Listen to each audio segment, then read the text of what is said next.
Sziasztok, Janó vagyok.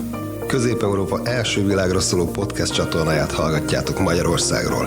Ez a Budapest.fm. Hi, my name is Ray, and you're listening to the number one podcast station in Central Europe, Budapest.fm, podcasting to the world from Hungary.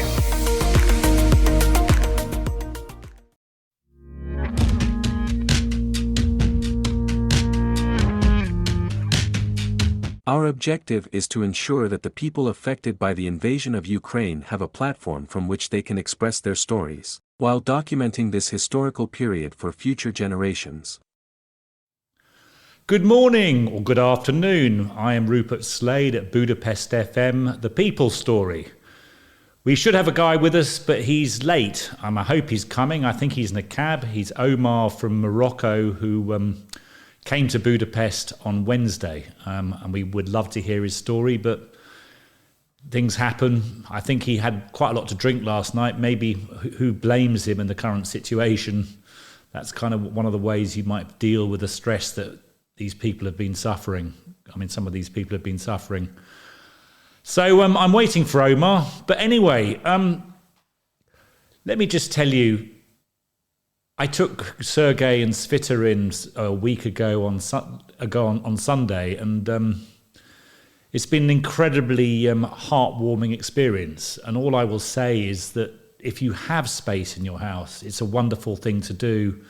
You get as much out of it as they get out of it. It's a wonderful feeling that you can actually help people, and for very little you can actually change someone's life. So I just say to all of you out there who have the capability, if you could take a family in for a night, or take a person or a couple or a mother with a child, it's the best thing you can possibly do. These people just need help, and little bits of help going an incredibly long way.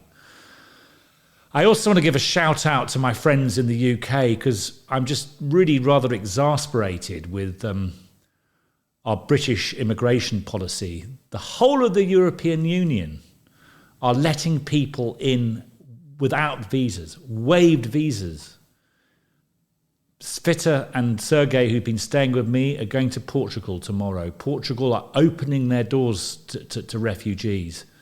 In Britain, you can arrive. To get to Britain, you can arrive in Calais. There is no processing device, and you get sent to Paris or Brussels to get processed. These people do not need complicated forms at this time.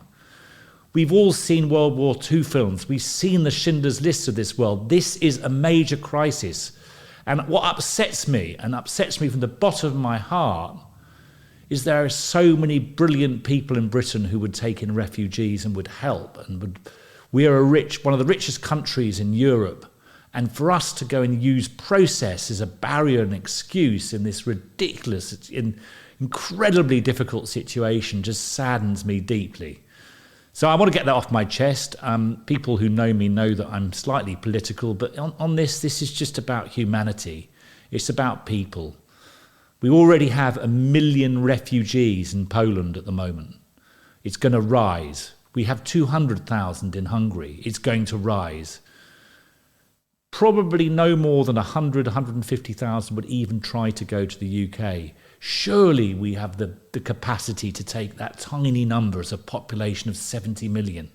The Polish population could be growing by as much as 5 or 6%. We're only asking for the UK population to grow by 0.15, 0.2%. And let me add, the people I've been interviewing here and the refugees I've met, they don't want to stay in Hungary or the UK or Portugal. They just need a safe haven so they can go back, and hopefully they can go back soon and this ghastly war is over. All they want is a place where they can be safe, have an education for their children and a support system. Surely the world has grown up enough and learnt enough to go and offer that. On the other hand, I'm just amazingly impressed by so many of my friends who've taken in refugees and are doing stuff and taking cars to the border. And the more of that we do, the better. I'm also I run a comedy club called Hot Paprika, and we're having a big gig on Sunday. On Friday, raising money with migration aid for Ukraine. So if you could come, it would be great. It's on at Mani on Friday and starts at around 7:30, 7:45, and we've got some of the best comedians in Hungary, English language-speaking comedians in Hungary from all over the world performing. And I'd love to see you down there, and the more we could raise, the better. Now, I don't know, it's been a pretty emotional 9 days. In some ways, all these individuals have had their lives turned upside down. My wife went to Romania on business, and in a sense, my life has slightly turned upside down. I've met these fantastic people with incredible stories. And I feel I feel quite emotionally drained. All I ask is people, send the love out. Don't worry about the petty stuff in life. Don't worry about the politics. Keep off the internet. I know. Just help in any way you can. Go to Aldi, fill up a shopping trolley. There are ways and ways you can help. We despair. In 1938, Germany went to the Sudetenland, and we're seeing the same thing happen. We're seeing a mass exodus of refugees on a level that Europe really hasn't seen since the Second World War. And, just remember that Ukraine is very similar to a European country. I mean, Kiev is a civilized, fantastic city. I've been there. It's amazing. As is Lviv. It's smaller, but again, it's a really developing democracy, a fast developing democracy. They need our help and support. I kind of want to send a bit of love out, really, and I want us to sort of think what we can do to make this situation as bearable as possible, because it's not getting any better.